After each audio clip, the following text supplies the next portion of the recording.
નમસ્કાર વિદ્યાર્થી મિત્રો, આજે આપણે નવું ચેપ્ટર છઠ્ઠું ચેપ્ટર જે છે વિદ્યુત ચુંબકીય પ્રેરણ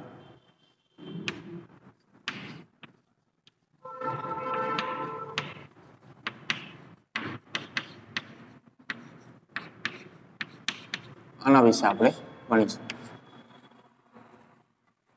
તો જ્યારે વિદ્યુત ચુંબકીય પ્રેરણ વિશે આપણને સમજ પડી એ પહેલાના સમયમાં વિદ્યુત અને ચુંબકીય આ બંને શાખાઓ અલગ અલગ છે, એને એકબીજા સાથે કંઈ જ લેવા દેવા નથી એ રીતે સમજવામાં આવતું હતું. પછી થોડા સમય બાદ લગભગ 19મી સદીની આસપાસ ઇંગ્લેન્ડના એક વૈજ્ઞાનિક હતા હેનરી, અને અમેરિકાના એક વૈજ્ઞાનિક હતા જેનું નામ ફેરાડે. ઇંગ્લેન્ડના જે વૈજ્ઞાનિક હતા એનું નામ ફેરાડે અને અમેરિકાના જે વૈજ્ઞાનિક હતા એનું નામ હેનરી.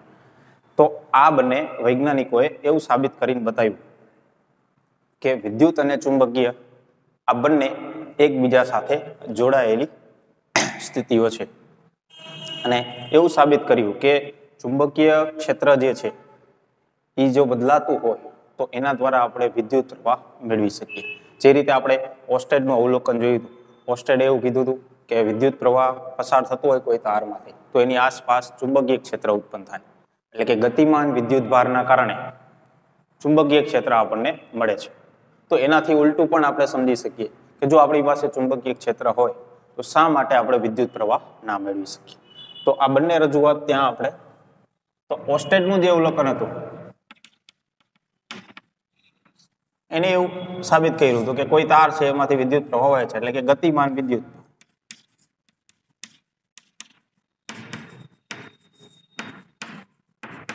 બીજી રીતે કહીએ તો વિદ્યુત પ્રવાહ.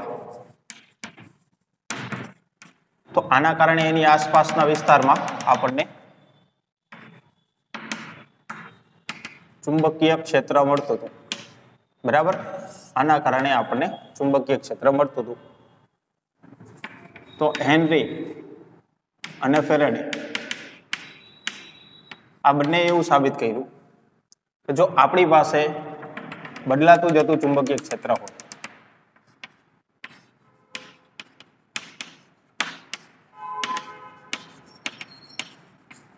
તો એના દ્વારા આપણને વિદ્યુત પ્રવાહ મળે. બરાબર, એટલે કે એક્ઝેક્ટ આનાથી ઊંધી પ્રોસેસ થઈ.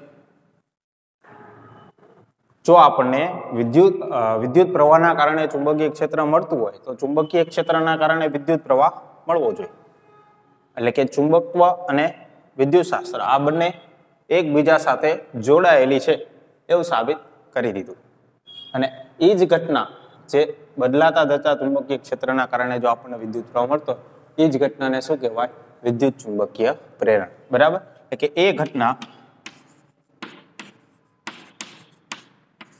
કે જેમાં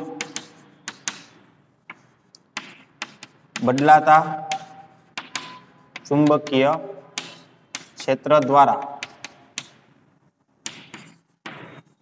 વિદ્યુત પ્રવાહ મળતો હોય. બરાબર, આ ઘટનાને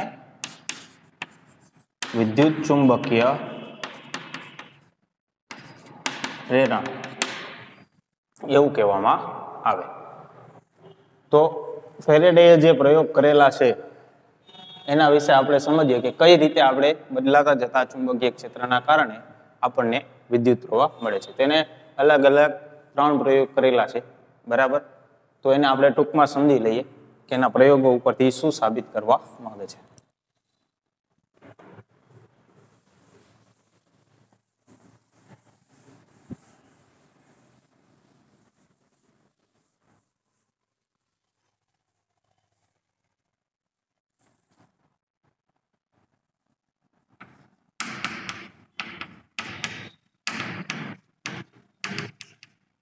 અને સૌ પ્રથમ એક નરમ લોખંડની એક રિંગ લીધી અને એ રિંગ સાથે એક ગેલ્વેનોમીટર જોડી દીધું.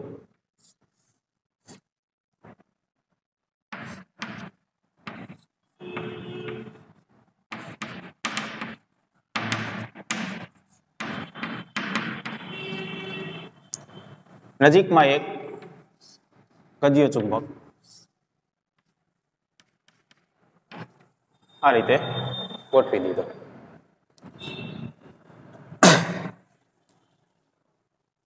તો આ જે પ્રયોગ એને કર્યો એની અંદર જે ગજ્યો ચુંબક છે એનું ચુંબકીય ક્ષેત્ર આવી રીતે હશે કે જે રિંગ સાથે જોડાયેલું હશે. તો સ્થિર અવસ્થામાં રિંગની અંદર કોઈ જ પ્રવાહ જોવા મળ્યો નહીં. જો રિંગમાંથી વિદ્યુત પ્રવાહ વહે તો ગેલ્વેનોમીટરની અંદર બતાવે કે પ્રવાહ વહે છે કે નહીં. બરાબર, એટલે કે સ્થિર અવસ્થામાં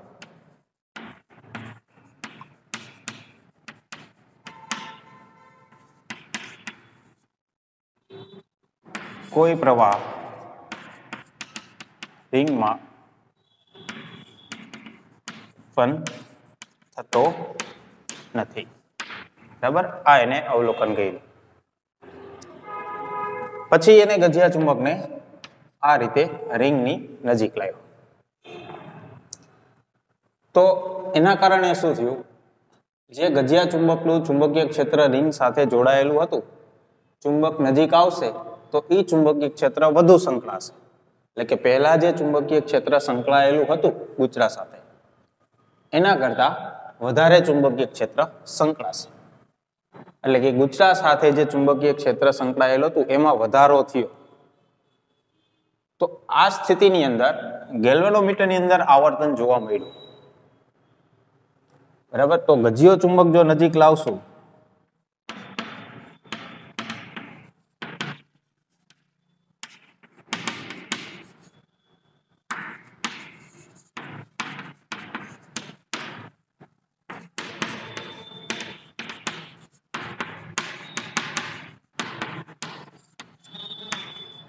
તો ગેલ્વેનોમીટરમાં આવર્તન બતાવશે. એટલે કે એનો અર્થ એવો થયો કે રિંગમાં વિદ્યુત પ્રવાહ વહેશે. પછી એને ગજિયો ચુંબક દૂર લઈ ગયો, એક આ ઘટના કરી. તો એના કારણે શું થયું, જે સ્થિતિમાં ચુંબકીય ક્ષેત્ર ગુચરા સાથે સંકળાયેલું હતું, જે વધતું હતું નજીક લઈ જતા, હવે ગજિયા ચુંબકને દૂર લઈ જશું તો ચુંબકીય ક્ષેત્ર ઘટશે ગુચરા સાથે સંકળાયેલું જે હતું. તો એ સ્થિતિમાં પણ ગેલ્વેનોમીટરની અંદર આવર્તન જોવા મળ્યું. પરંતુ પહેલાની સ્થિતિમાં જે ગેલ્વેનોમીટરમાં આવર્તન જોવા મળતું હતું એના કરતા વિરુદ્ધ દિશામાં જોવા મળ્યું. એટલે કે એનો અર્થ એવો થયો વિદ્યુત પ્રવાહની દિશા બદલાણી. વિદ્યુત પ્રવાહ તો પણ મળશે, ગજિયા ચુંબકને આપણે દૂર લઈ જશું. બરાબર, ગજિયા ચુંબકને રિંગથી દૂર લઈ જતા ગેલ્વેનોમીટર વિરુદ્ધ દિશામાં આવર્તન બતાવશે. એટલે કે પહેલા જે દિશામાં આવર્તન હતું ગજિયા ચુંબકને નજીક લઈ ગયા ત્યારે જે દિશામાં આવર્તન હતું એના કરતા વિરુદ્ધ દિશામાં આવર્તન બતાવશે. એટલે કે એનો અર્થ એવો થાય વિદ્યુત પ્રવાહ રિંગમાં વહે છે પણ વિરુદ્ધ દિશામાં. પછી એને ગુચડું જે હતું અને ગજિયો ચુંબક હતો બંનેને એક સાથે આ રીતે આગળ પાછળ કર્યા. બરાબર, જેટલું રિંગની અંદર આપણે આગળ કે પાછળ લઈ જઈએ એટલું જ ગજિયા ચુંબકને આગળ કે પાછળ લઈ જવાનું, એક સાથે બંનેને. બરાબર, એટલે કે બે વચ્ચેનું અંતર બદલાવવું જોઈએ નહીં. એ રીતે બંનેને આગળ અથવા તો પાછળ આ રીતે એને પ્રયોગ કર્યો. તો આ સ્થિતિની અંદર ગેલ્વેનોમીટરની અંદર કોઈ જ આવર્તન જોવા મળ્યું નહીં. બરાબર, સ્થિર હતું. જ્યારે ગજિયા ચુંબકને આપણે સ્થિર રાખ્યો હતો, બંનેને સ્થિર રાખ્યા હતા ત્યારે કોઈ વિદ્યુત પ્રવાહ મળતો નહોતો. પછી બંનેને એક સાથે આગળ કે પાછળ લઈ જશું, બે વચ્ચેનું અંતર જેટલું છે એટલું જાળવી બંનેને કોઈ પણ દિશામાં લઈ જશું તો પણ ગેલ્વેનોમીટરની અંદર આવર્તન જોવા મળ્યું નહીં. આ જ રીતે એને બીજા પણ પ્રયોગો કર્યા હતા. બરાબર, જેમ કે આ રીતે બે રીંગો રાખી એક સાથે ગેલ્વેનોમીટર જોડી દીધું અને એક સાથે બેટરી જોડી દીધી.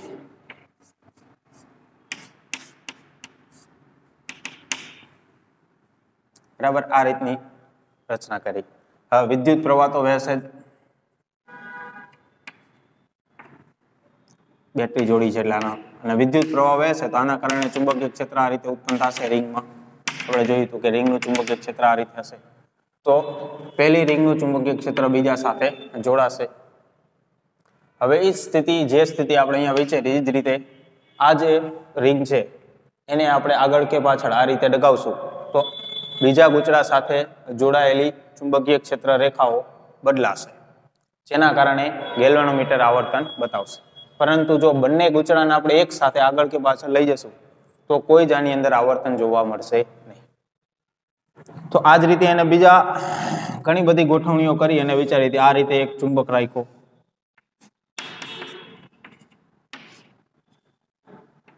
એક ચુંબક આ રીતે રાખ્યો, અહીંયા વચ્ચે એક ગૂંચળું મૂકી દીધું, બરાબર, એની સાથે એક ગેલ્વેનોમીટર જોડી દીધું આ રીતે. પછી આ જે ચુંબક છે ઉપરનું એને આ રીતે ઉપર કે નીચે આ રીતે એની ગતિ કરાવી. ગજિયા ચુંબકની આ રીતની ગતિ કરાવવાથી જે આ ગૂંચળા સાથે ચુંબકીય ક્ષેત્ર જોડાયેલું છે એમાં વધારો અથવા ઘટાડો થશે, જેથી કરીને ગેલ્વેનોમીટર આવર્તન બતાવશે. તો આ રીતના અલગ અલગ પ્રયોગો એને કર્યા. આ દરેક પ્રયોગો ઉપરથી જે તારણો નીકળે છે એ આપણે સમજીએ તો સ્થિર સ્થિતિમાં કોઈ વિદ્યુત પ્રવાહ નથી મળતો. બંનેની ગતિ એક સાથે, એટલે કે અંતર બે વચ્ચે ન બદલાય એ રીતે કરાવશું તો પણ વિદ્યુત પ્રવાહ નથી ઉત્પન્ન થતો. એટલે કે બીજી રીતે કહીએ તો સાપેક્ષ ગતિ કરાવવી પડે. જો સાપેક્ષ વેગ શૂન્ય હોય, ધારો કે એમ કહું કે આ ગજિયા ચુંબકને આ બાજુ 5 મીટર પ્રતિ સેકન્ડના ઝડપથી ગતિ કરાવીએ, આ ગૂંચળાને પણ આપણે 5 મીટર પ્રતિ સેકન્ડના ઝડપથી ગતિ કરાવીએ તો બંનેની ગતિ સાપેક્ષ વેગ કેટલો થયો કહેવાય? 0. તો પણ વિદ્યુત પ્રવાહ ઉત્પન્ન થશે નહીં. એનું કારણ શું? તો કે ચુંબકીય ક્ષેત્ર જે જોડાયેલું છે આની સાથે એમાં ફેરફાર થવો જોઈએ, તો જ રિંગની અંદર વિદ્યુત પ્રવાહ પડશે. બીજું, અહીંયા જે ગૂંચળું જે આપણે લીધું છે આ ગૂંચળાનું ક્ષેત્રફળ જે છે એ પણ આધાર રાખશે. કારણ કે જો મોટું ગૂંચળું હોય તો વધારે ચુંબકીય ક્ષેત્ર સંકળાય અને એમાં ફેરફાર પણ વધારે આપણે કરાવી શકીએ. તો એ ગૂંચળા સાથે સંકળાયેલો વિસ્તાર પણ આની અંદર જવાબદાર છે અને એની સાથે સંકળાયેલું ચુંબકીય ક્ષેત્ર પણ જવાબદાર છે. અને ક્ષેત્રફળ અને ચુંબકીય ક્ષેત્ર આ બંનેને એક સાથે આપણે વિચારીએ તો આપણે આગળ સમજાતા એ રીતે એને શું કહેવાય? ચુંબકીય ફ્લક્સ. બરાબર, તો ચુંબકીય ફ્લક્સમાં ફેરફાર થવો જોઈએ તો જ આની અંદર વિદ્યુત પ્રવાહ મળશે. તો આના જુદા જુદા તારણો આપણે વિચારીએ તો આવા તારણો આપણે કહી શકીએ.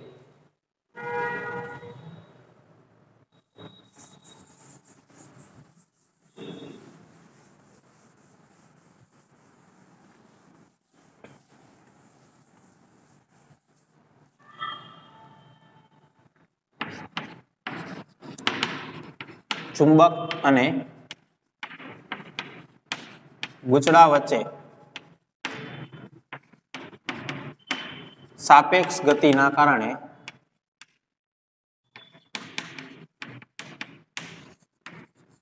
વિદ્યુત પ્રવાહ ગૂંચળામાં ઉત્પન્ન થાય છે. બરાબર, એક મુદ્દો આપણે આવો કહી શકીએ કે ચુંબક અને ગૂંચળા વચ્ચે સાપેક્ષ ગતિ થશે તો ગૂંચળામાં વિદ્યુત પ્રવાહ ઉત્પન્ન થશે. બીજું, ચુંબક અને ગૂંચળા વચ્ચેની સાપેક્ષ ગતિમાં વધારો કે ઘટાડો કરીએ તો વિદ્યુત પ્રવાહમાં પણ વધારો કે ઘટાડો જોવા મળશે. એટલે કે આ બે વચ્ચેની જે સાપેક્ષ ગતિ, એટલે કે જો આપણે ગજિયા ચુંબકને ખૂબ જ ઝડપથી નજીક લાવશું અથવા તો ઝડપથી દૂર લઈ જશું તો વધારે પ્રમાણમાં પ્રવાહ પણ મળશે. તો સાપેક્ષ ગતિમાં જો વધારો કે ઘટાડો કરીએ તો પ્રવાહમાં પણ વધારો કે ઘટાડો થાય. બરાબર, એટલે કે જેટલી ઝડપથી આપણે ચુંબકીય ફ્લક્સ બદલાવશું ગુચરા સાથે સંકળાયેલ, તો પ્રવાહમાં પણ ખૂબ જ ઝડપથી વધારો, અથવા તો જો ધીમે ધીમે આપણે ગુચરાને ચુંબકને નજીક લઈ જઈશું તો પ્રવાહ એટલો ઓછો મળશે. એના ઉપર એ આધાર રાખશે. બીજું, સાપેક્ષ ગતિમાં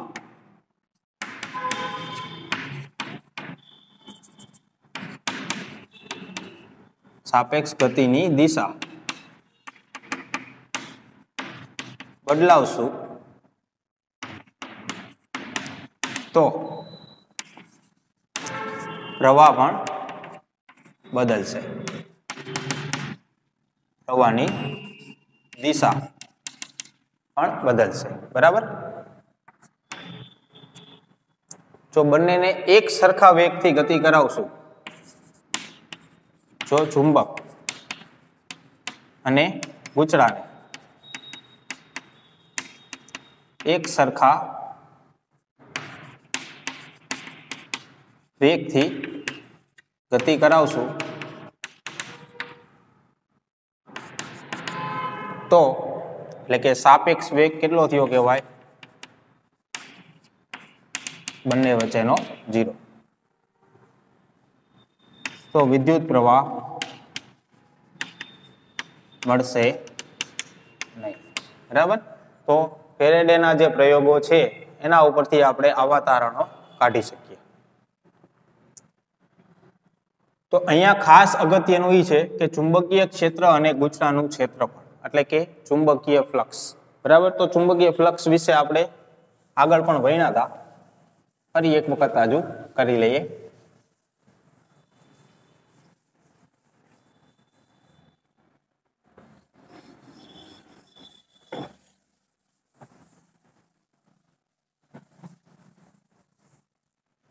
જે રીતે વિદ્યુત ફ્લક્સ છે એવી જ રીતે ચુંબકીય ફ્લક્સ છે. વિદ્યુત ફ્લક્સની અંદર આપણે જોયું હતું કે ક્ષેત્રફળ અને વિદ્યુત ક્ષેત્ર આ બે વચ્ચેનો ગુણાકાર, ડોટ ગુણાકાર, એને આપણે શું કહીએ?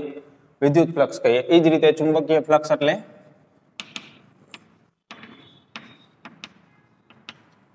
એ ધારો કે ચુંબકીય ક્ષેત્ર આ રીતે છે, આની સાથે કોઈ ગુચડું જોડાયેલું છે, એ જેટલું ક્ષેત્રફળ છે જેનું,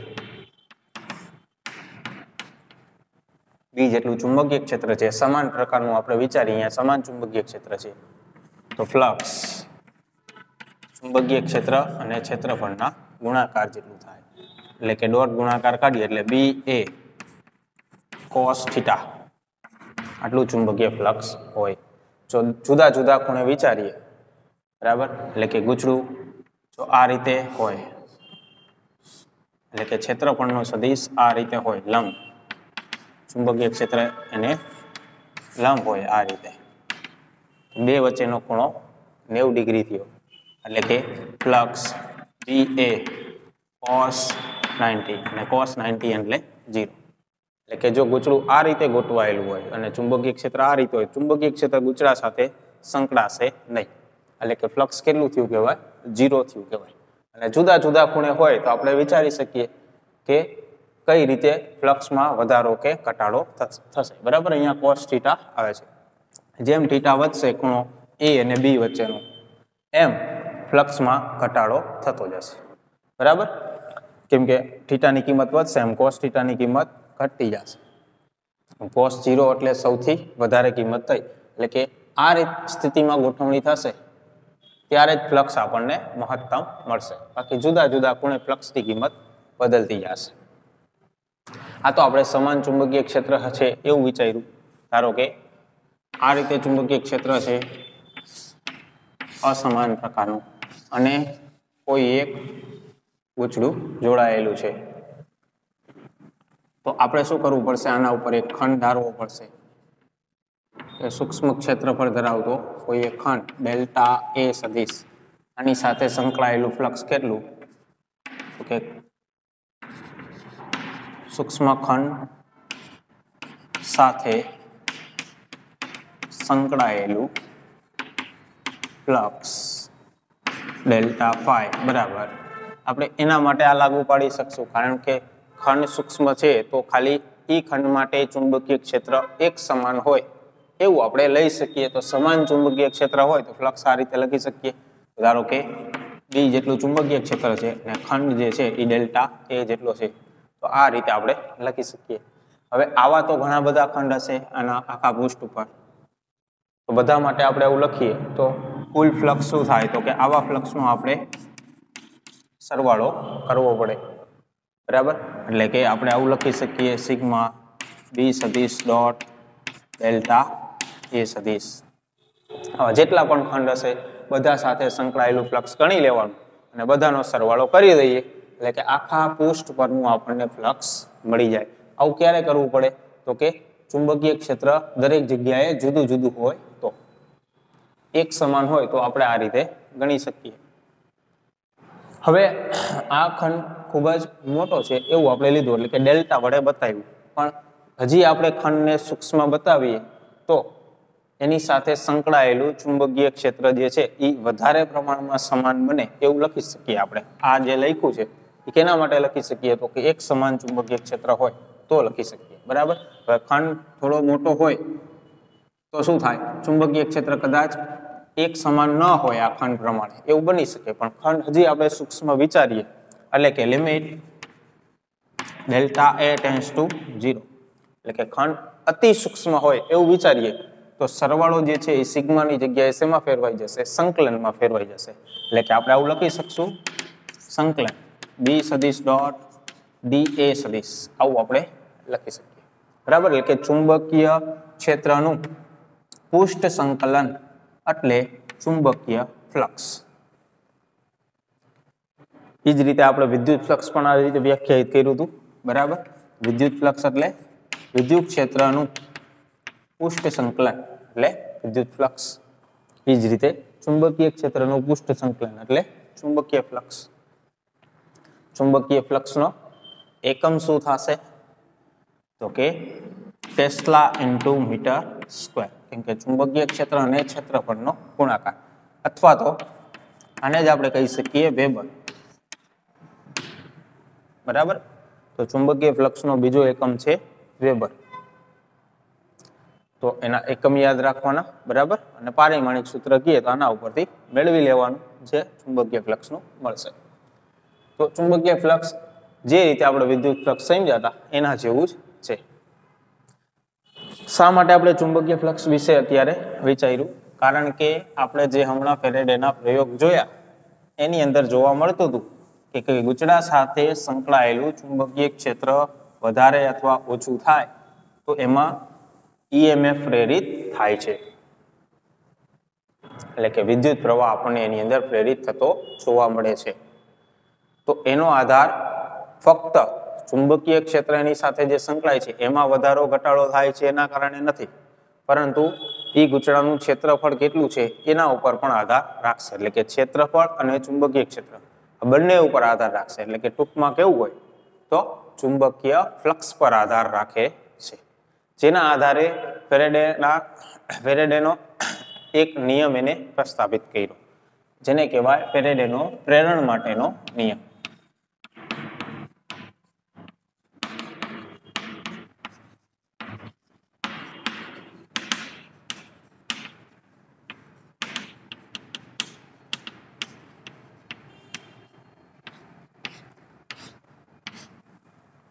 તો ફેરેડે એવું કીધું કે જે ફ્લક્સ મળશે, જે ચુંબકીય ક્ષેત્રના કારણે ઈએમએફ પ્રેરિત થશે ગુચડાની અંદર, ઈએમએફ ફ્લક્સમાં જે ફેરફાર થશે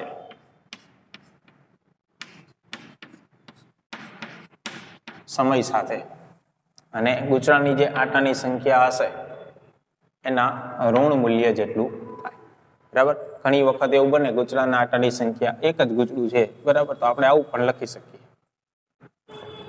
તો આપણે આના આધારે કેવું હોય તો નિયમ શું લખી શકીએ, ફેરેડેનો ચુંબકીય પ્રેરણાનો નિયમ, તો કે ફ્લક્સના ફેરફારના સમય દરનું ઋણ મૂલ્ય એ કેના જેટલું થાય, પ્રેરિત ઈએમએફ જેટલું થાય. તો કે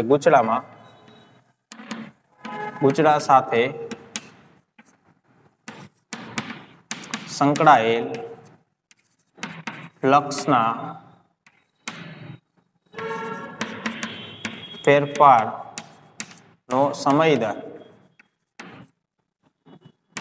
તે ગુચડામાં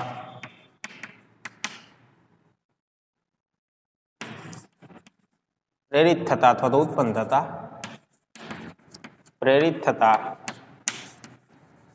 EMF જેટલું થાય. બરાબર. અહીંયા જે ઋણ મૂલ્ય આવે છે એ દિશા દર્શાવે છે. ઋણની નિશાની પ્રેરિત EMF ની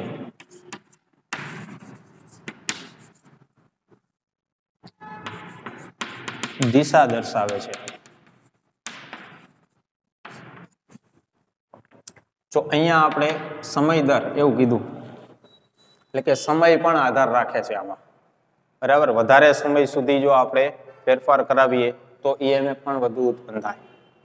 સમય કઈ રીતે, કેટલા સમય માટે આપણે ફ્લક્સમાં ફેરફાર કરાવી છે એ પણ EMF સાથે જોડાયેલું છે, જે ફેરેડે એના પ્રયોગ ઉપરથી સાબિત કર્યું હતું. બરાબર. અને અહીંયા આપણે ડેલ્ટા લખ્યું છે. જો આપણે એવું કહીએ કે સમય અતિ સૂક્ષ્મ છે, એટલે કે limit delta T tends to 0, તો આપણે આને આવું લખી શકીએ -dφ/dt. બરાબર. એટલે કે વિકલિત સ્વરૂપ થઈ જશે. અને જે રીતે હમણાં કીધું, જો n આટા હોય તો દરેક સાથે સંકળાયેલું ફ્લક્સ પણ એક સમાન હશે, તો એના કારણે આપણે આવું પણ લખી શકીએ -n/dφ/dt. એટલે કે આટાની સંખ્યા જો આપણે વધારીએ તો EMF આપણે વધારી શકીએ. એટલે કે જો એક રિંગ હોય, બરાબર, તો એમાં જે EMF ઉત્પન્ન થશે એના કરતા 2 રિંગ હશે બાજુમાં, તો એમાં વધારે EMF ઉત્પન્ન થશે. 3 રિંગ હશે તો એનાથી પણ વધારે ઉત્પન્ન થશે. એટલે કે નજીક વધારે રિંગ જોડાયેલી હશે તો એમાં ફ્લક્સમાં ફેરફાર બધામાં એક સરખો થશે. તો એના કારણે EMF જે આપણને મળશે એ પણ આપણને એક સરખું મળશે. એટલે કે એમાં વધારો થશે. દરેક રિંગના EMFમાં ફેરફારનો દરનો સરવાળો કરશું એ EMF જેટલું થશે. તો ફ્લક્સમાં જે ફેરફાર થાય એ દરેક રિંગમાં એક સરખો થશે, જેથી કરીને આટાની સંખ્યા જેટલી વધારે હશે ગુચડામાં એટલું EMF આપણને વધુ મળે. તો ફેરેડેનો વિદ્યુત ચુંબકીય પ્રેરણનો નિયમ શું સમજાવે છે? તો કે સમય સાથે ફ્લક્સમાં ફેરફાર વધુ કરવો જોઈએ, કે જેથી કરીને EMF પણ આપણને વધુ મળે. બરાબર.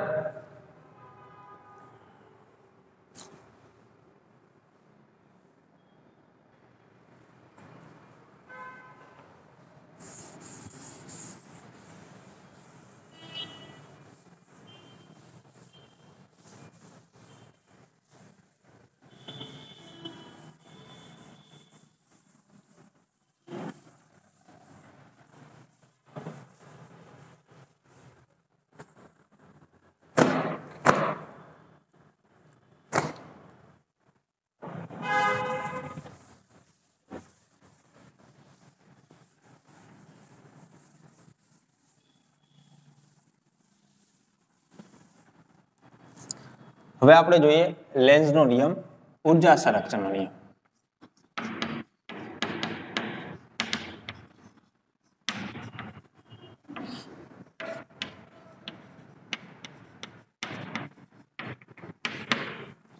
તો લેન્ઝ નામના વૈજ્ઞાનિકે જે પ્રેરિત EMF ઉત્પન્ન થાય છે એ કઈ દિશામાં ઉત્પન્ન થશે એના વિશે એના પ્રયોગની અંદર સમજાવ્યું. એટલે જે પ્રયોગ ફેરેડે કર્યો છે એના આધારે એ સમજીએ એ પહેલા આપણે એક આ ટોપિક સમજીએ. આપણે ધારો કે 2 રિંગ છે, એકમાં પ્રવાહ સમઘડી દિશામાં ઉત્પન્ન થાય છે આ રીતે, અને એકમાં પ્રવાહ વિષમઘડી દિશામાં એટલે કે વિરુદ્ધ દિશામાં ઉત્પન્ન થાય છે એક રિંગની અંદર.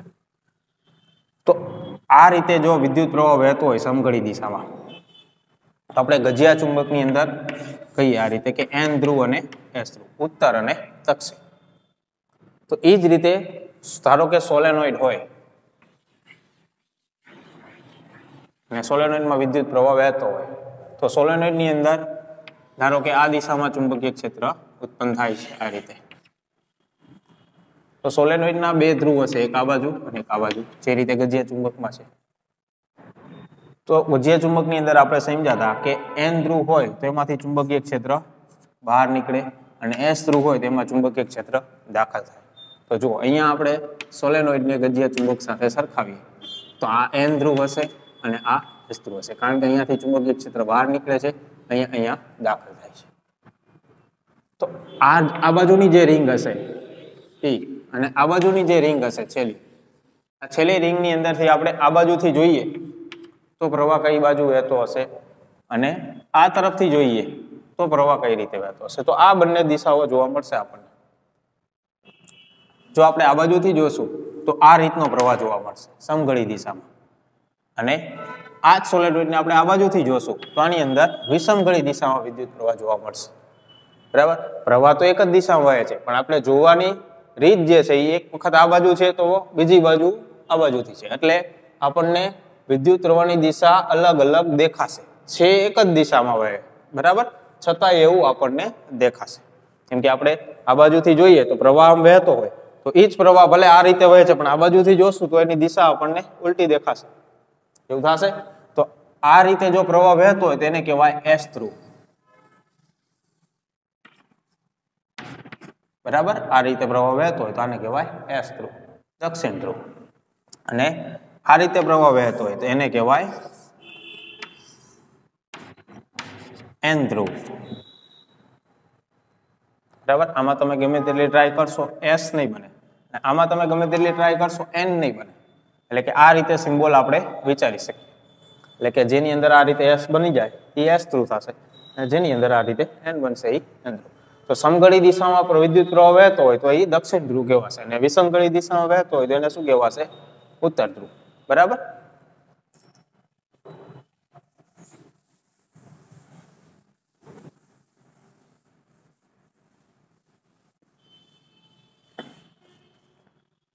તો જે ફેરેડેનો પ્રયોગ હતો ફરીથી આપણે યાદ કરીએ કે કોઈ એક રિંગ છે, એની સાથે આપણે ગેલ્વેનોમીટર જોડેલું છે, એક ગજિયો ચુંબક છે, ધારો કે N અને S ધ્રુવ આ રીતે છે. હવે ગૂંચળા અને ચુંબક વચ્ચે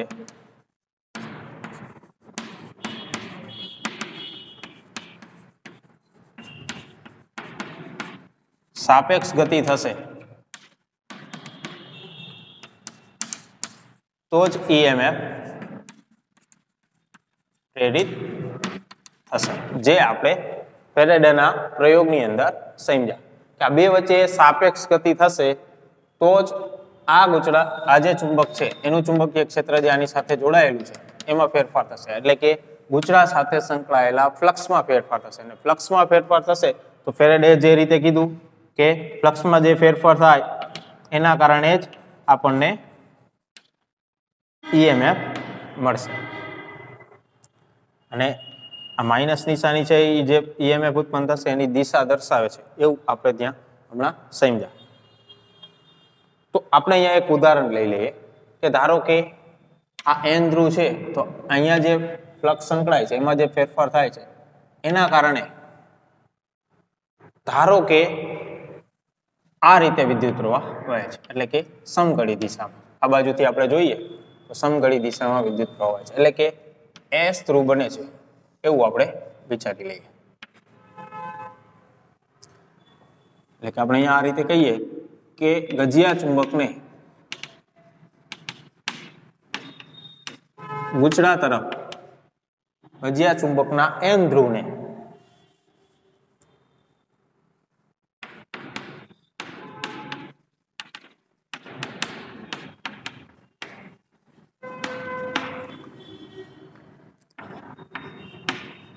ગૂંચળા તરફ લઈ જતા ગૂંચળામાં સમઘળી દિશામાં, એટલે કે S ધ્રુવ બને ત્યાં સમઘળી દિશામાં EMF પ્રેરિત થાય છે. એવું આપણે ધારી લઈએ. અત્યારે આપણને ખબર નથી કે કઈ દિશામાં અહીંયા વિદ્યુત પ્રવાહ, હા વિદ્યુત પ્રવાહની અંદર ઉત્પન્ન થાય છે એ આપણને ખબર છે, પણ કઈ દિશામાં હોય છે એ નથી ખબર. એ જાણવા માટે આપણે અહીંયા અત્યારે ધારી લઈએ કે સમઘડી દિશામાં વિદ્યુત પ્રવાહ વહે છે, એટલે કે એસ ધ્રુવ બને છે. તો હવે શું થશે, આ ગૂંચળાને આપણે આ રીતે ગતિ કરાવી. હવે એન ધ્રુવ અને એસ ધ્રુવ વચ્ચે આકર્ષણ થશે, બરાબર, એન અને એસ આ બંને વચ્ચે આકર્ષણ થશે. આકર્ષણ થાય તો હવે આપણે આ ચુંબક ઉપર બળ લગાડવાની જરૂર નથી. એટલે કે આપણે એવું કહી શકીએ કે આના ઉપર બળ લગાડવાની જરૂર નથી, એટલે કે આપણે યાંત્રિક કાર્ય કરવું પડશે નહીં. આપમેળે શું થશે, આ ચુંબક એની નજીક જતો જશે, બરાબર. એટલે કે હવે ગજિયા ચુંબક પર કોઈ યાંત્રિક કાર્ય કરવું પડશે નહીં. અને યાંત્રિક કાર્ય કોઈ જ નહીં કરવું પડે, ચુંબક છે એ નજીક જતું જશે, અને ચુંબક જેમ નજીક જશે એમ આની સાથે સંકળાયેલું ફ્લક્સ પણ વધતું જશે. એટલે કે ગૂંચળાની અંદર પ્રેરિત ઈએમએફ વધતું જ જશે, બરાબર. એટલે કે કોઈ યાંત્રિક કાર્ય કર્યા વગર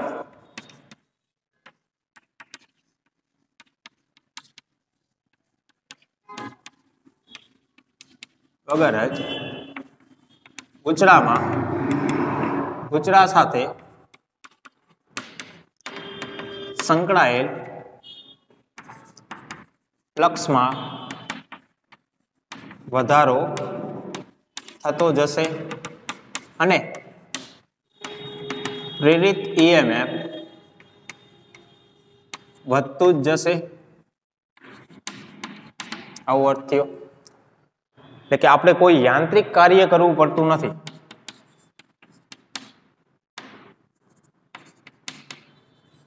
પણ છતાં પણ આપણને આની અંદર વિદ્યુત પ્રવાહ મળે છે, એટલે કે વિદ્યુત ઉર્જા મળે છે. યાંત્રિક કાર્ય આપણે કરવું પડતું નથી, એમને આપણને વિદ્યુત ઉર્જા મળતી જાય છે. તો આ જે છે ઘટના, આપણે સમજીએ કે ઉર્જા સંરક્ષણનો નિયમ શું સમજાવે છે આપણને, કે કોઈ એક પ્રકારની ઉર્જા ઘટે તો બીજા પ્રકારની ઉર્જા વધે. એટલે કે કોઈ એક ઉર્જામાંથી આપણે બીજી ઉર્જામાં રૂપાંતરણ કરી શકીએ, પણ એવું ક્યારેય નહીં બને કે નવી ઉર્જા આપમેળે ઉત્પન્ન થાય. તો અહીંયા એવું જ થયું, યાંત્રિક કાર્ય તો કંઈ કરવું ન પડ્યું, એટલે કે કોઈ પણ પ્રકારની ઉર્જા ઘટી નહીં, એમને આપણને વિદ્યુત ઉર્જા મળી. એટલે કે આ ઉર્જા નવી જ ઉત્પન્ન થઈ એવો અર્થ થયો. કોઈ એક ઉર્જાના કારણે બીજી ઉર્જા મળવી જોઈએ એવું અહીંયા બનતું નથી. એટલે કે અહીંયા ઉર્જા સંરક્ષણના નિયમનું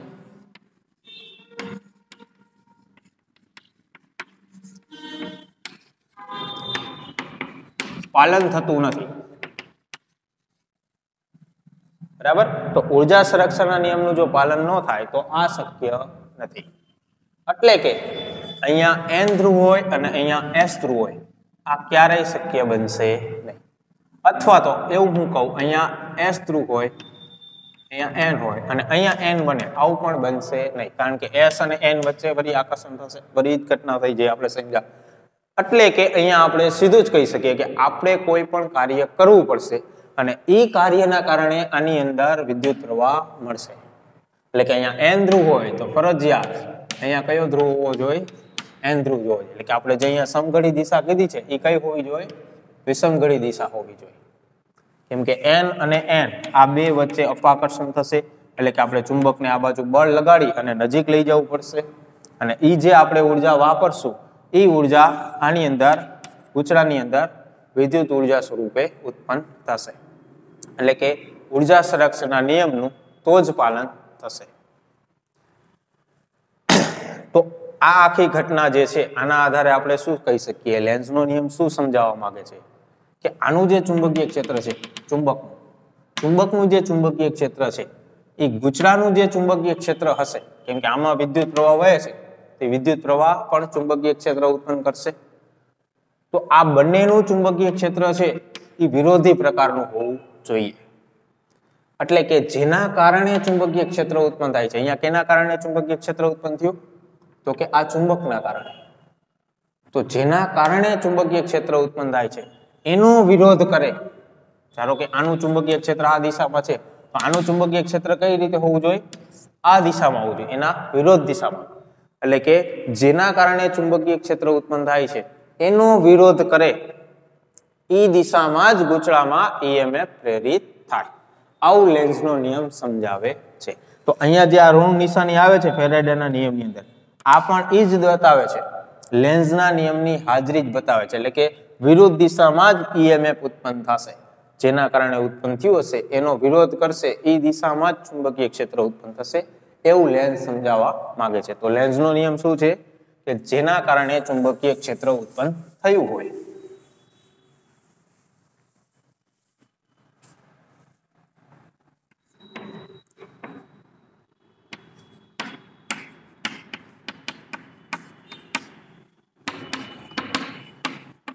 જેના કારણે ગૂંચળામાં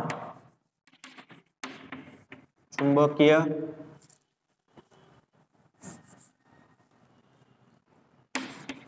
EMF પ્રેરિત થયો હોય તેનો જ વિરોધ કરે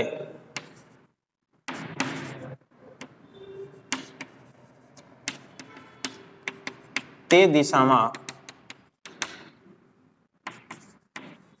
EMF પ્રેરિત થશે.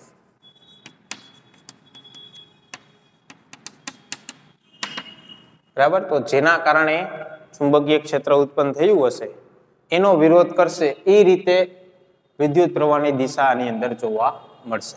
એટલે કે આપણે સમજી શકીએ, અહીંયા ધારો કે એક રિંગ છે અને અહીંયા ચુંબક છે, તો અહીંયા N અને S હશે. હવે આ બાજુ આપણે ગતિ કરાવશું તો આની અંદર N બનશે. બરાબર. હવે જો હું એમ કહું કે આ ચુંબક છે, આ N છે અને આ S છે, તો આપણે આને આ બાજુ ગતિ કરાવીએ તો શું થશે? તો કે અહીંયા N ધ્રુવ છે તો અહીંયા S બનશે. શા માટે? ભલે અહીંયા N ધ્રુવ છે છતાંય, કેમ કે ચુંબક આ બાજુ ગતિ કરે છે, એનું જે ચુંબકીય ક્ષેત્ર છે આની સાથે ઘટતું જશે. ઘટે છે એટલે વધવા માટે શું થાય? અહીંયા S ધ્રુવ બનવું જોઈએ. એટલે કે આ બે વચ્ચે આકર્ષણ થવું જોઈએ. બરાબર. એટલે કે આ ગૂંચળું છે એ આને આ બાજુ ખેંચશે. ટૂંકમાં ચુંબકને આપણે ગમે તે દિશામાં ગતિ કરાવીએ, ગૂંચળું એનો વિરોધ કરશે એ રીતે. એટલે કે આપણે બળ લગાડવું પડશે ચુંબક પર. એ રીતે જ આની અંદર વિદ્યુત પ્રવાહ ઉત્પન્ન થશે. બરાબર. તો લેન્ઝનો નિયમ એવું દર્શાવે છે કે જે પદાર્થના કારણે જે પદાર્થમાં EMF પ્રેરિત થવાનું છે તો એ EMF એવી જ રીતે પ્રેરિત થશે કે એની ગતિનો વિરોધ કરે. કેમ કે તો જ એક ઉર્જા ઓછી થશે અને બીજી ઉર્જા ઉત્પન્ન થશે. જે આપણે ઉર્જા સંરક્ષણના નિયમનું પાલન થાય એ રીતે આપણે હમણાં સમજ્યા. બરાબર. તો આ લેન્ઝનો નિયમ સમજાવે છે.